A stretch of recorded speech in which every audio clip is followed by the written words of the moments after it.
At this time, I'm going to introduce our guest speakers. They are Dunwoody citizens living right here in our great city. Alyssa and Kris Waldhauser were commissioned into the United States Army as second lieutenants in May 2002 through the ROTC program at the College of William and Mary in Virginia. Alyssa as a medical service officer and Kris as an armored cavalry officer. If you ain't Cav. They were married December 2002 with brief service on the eve of the Iraq War. The rest of their bio is listed in the programs that you have on your seats. I'd like to introduce Kris and Alyssa Waldhauser.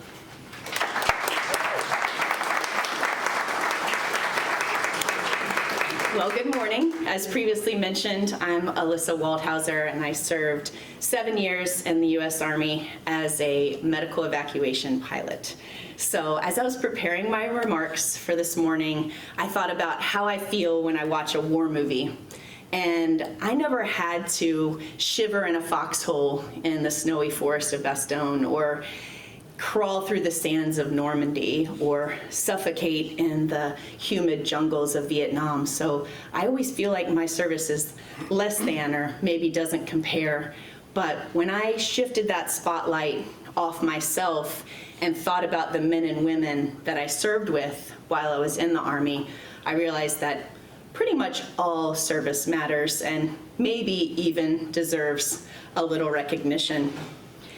Our men and women in the military answer the call, and they do what the nation asks them as long as they wear that uniform. They do and see things that may be seemingly insurmountable or somewhat horrifying to the average person. And sometimes those things become part of just their daily lives. Luckily, I didn't have children while I served in the military, but I did watch one of my female flight medics leave her 6-week-old baby in Texas with her mother to go and answer the call in Iraq. That unfathomable sacrifice was worth it, though, as she saved countless soldiers with life-saving care in the back of my helicopter. Serving in the military changes your perspective on pretty much everything. I had a flight mechanic actually, never forget, after a particularly messy medevac mission, we were in the Ops Center, and I said, "Hey, Norcross, you have something on your shoulder." And he said, "Yes, ma'am, that's pieces of the guy that I helped save with the flight medic." He said it nonchalantly, like that's just part of his daily life. And that sacrifice and that horrible reality was part of his daily life. Service members are some of the toughest people I have ever worked with. I picked up a guy who was a victim of an IED. He was a double amputee. Both of his legs were blown off in the explosion.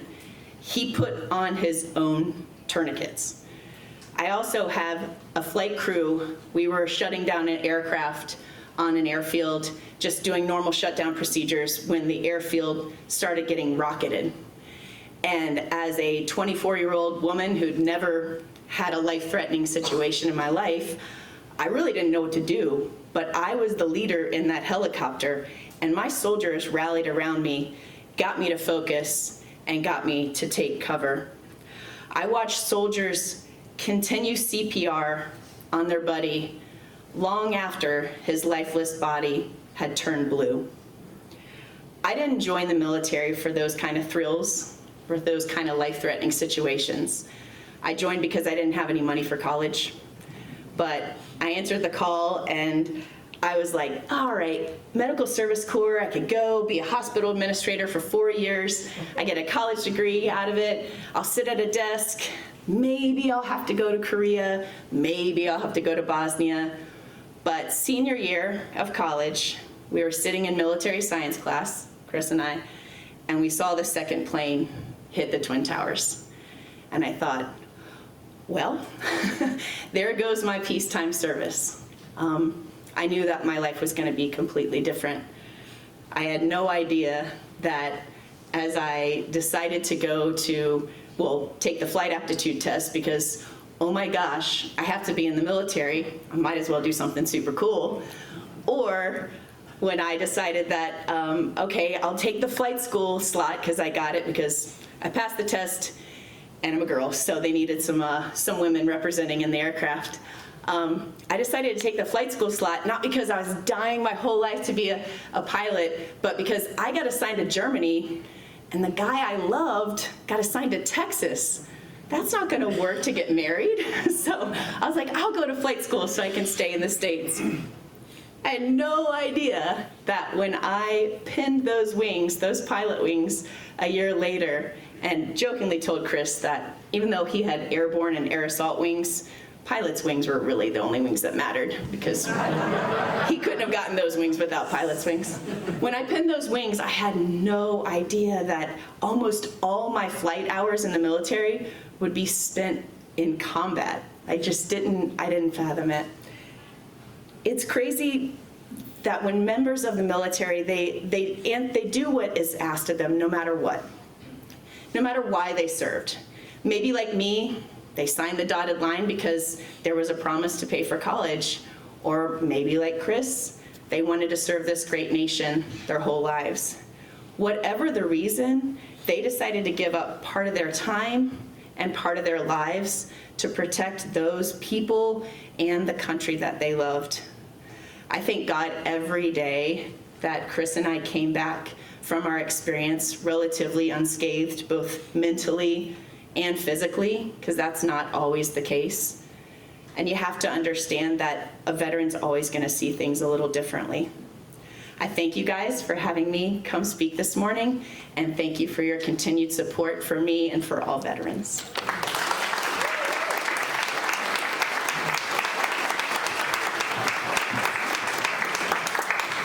I don't know if I'll be as eloquent as my wife. You gotta be in the Navy for that. It did remind me of a story. We had the same day to rank, but I got pinned captain 2 weeks before because our battalion was going on leave. And she pinned my rank into my collarbone as a result in front of my whole battalion. So that was great. Captain Wade Radloff, thank you very much. And I want to also say thanks to Rachel Waldron from the city, who just made this super easy for us to come do this. As this is only my second time speaking as a veteran, and it's kind of weird because I remember being younger and kind of altruistic and looking at people on this stage thinking, man, that's neat, and what a neat guy or gal, and suddenly I'm that guy, and I'm like, man, were they as kind of like uncertain of should they be up there as I feel now? Because I'm just another person that just going about my life. But I like everyone maybe today, or maybe not, I looked at ChatGPT to make sure I understood exactly what Vets Day is about. And the definition, according to ChatGPT, is to honor military vets and express gratitude and appreciation. And I think we're doing that today. But I thought to myself, well, how am I going to do that well with this platform? How do I do that? I can just tell stories, or we can kind of do like the patriotic thing and inspire people to serve. But I think the best way is just help people understand the vet experience a little bit. I also use ChatGPT, so it's got to be right because it's on ChatGPT, which I call Skynet for those Terminator fans. So I asked a question: how many people served in the last 50 years? What percentage of our population? And it was just over 4%. If you drop that to 40 years, it's just over 3%. 20 years, 30 years, just over 2%, 20 years, just over 1%, and in the last 10 years, it's been 0.5% of our population. And that's just objective facts. Doesn't mean that's right or wrong, but I think it emphasizes the importance of that much more understanding and listening to what a veteran goes through, because there's less of us that understand it. And you either got to study something or have done it to understand those people and what they've gone through, whatever it is in society. And so a big thing to me, being a veteran, serving the military, really no matter what the capacity, it's contrary to the life you grow up with here in this country, for the most part. It suddenly is just a stark right turn that makes life is different. You kind of have to rethink how you value and evaluate things. You're going to see the best and worst of humanity oftentimes at the very same moment. You'll see amazing camaraderie and leadership that you'll probably chase the rest of your life and may never find again. You will likely see unbelievable violence that you didn't know was possible. And you'll also start to understand the fragility of society around the world and here itself. I'll give a couple stories to highlight this. So the first one that kind of gave me just this kind of like, it's burned in my brain and I'll never forget it. I was patrolling in Baghdad with my platoon in December, and it does get cold. We had snow flurries once in Baghdad. It's 30 degrees out, and it's nighttime. I got 3 of my Bradley fighting vehicles and about 15 of my guys. And my neighborhood off the airport highway, there are these houses that had unfinished homes that just never got done after the regime was toppled. And this is foundation, and there's a flickering flames in it, so we pull over to go see what's going on.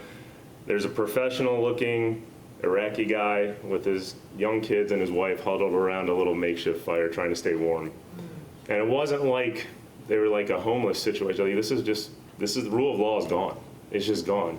And I had this burn in my brain of, he has nothing to depend on but himself. Like, everything he banked on, good regime, bad regime, it's gone. There is no rule of law anymore. His society is broken down. And that just burned in my brain of how easily that can happen. It was nice being the good guys, left him some meals and some cases of water, but I'll never forget seeing that guy there and nothing else you can do for him. The second one, we did a lot of raids. That was kind of the big thing, I guess, for at least the Iraq experience. A lot of 2, 3 in the morning, knocking on the door and going inside, separate the women from the children, the men, and go through the house because you've got good intelligence or bad intelligence, but intelligence whatsoever that you need to go in there. Sometimes the intelligence was, that guy's a Sunni, that guy's a Shia, and the Sunni guy doesn't like the Shia guy's daughter dating his son. So guess what? Now you told the Americans that he's planting roadside bombs, and that's not even true. So no matter if that was good intelligence or not, I'll never forget when we take these guys and have to detain them, watching their young kids run up to their legs and hug them no matter what. And it kind of opened my eyes to the fact, like, this isn't like the movies. Like, this is real life. And these guys believe in what they're doing, whether they're on our side or not. And seeing that stark reality, you can't unsee these kids that love their dad no matter what. And then, I don't know who remembers the movie Hurt Locker, but it's Jeremy Renner. And he comes back from Iraq, and he's sitting in a grocery store, and they have this wide-angle lens shot of the cereal aisle. And it's just tons of options.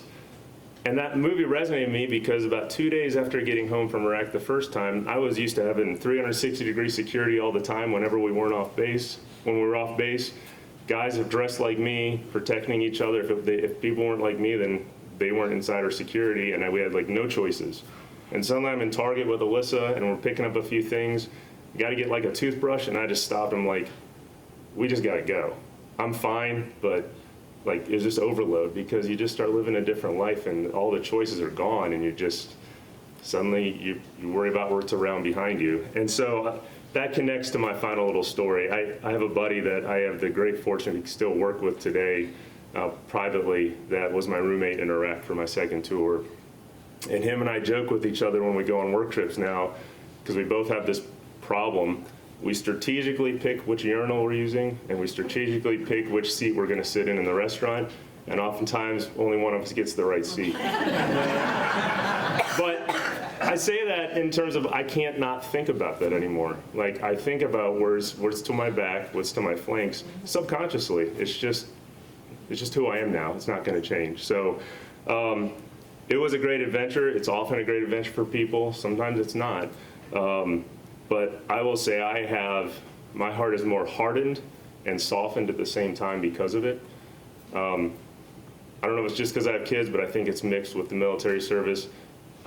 If you play a Tim McGraw song or a Kenny Chesney song about your daughter or anything else, like, get your stopwatch out, because I will probably be tearing up in a heartbeat, and I think it's because of this realistic experience. But I honestly, because of all this, found my faith in Christ because I had to reconcile with God about all this, and it all was for a purpose, and here I am, but it changed me forever, and I appreciate this opportunity. I appreciate the support you all show for vets, and just want to make sure that we kind of can think about what maybe they're thinking about, because it's a little bit different than the average person. Thank you.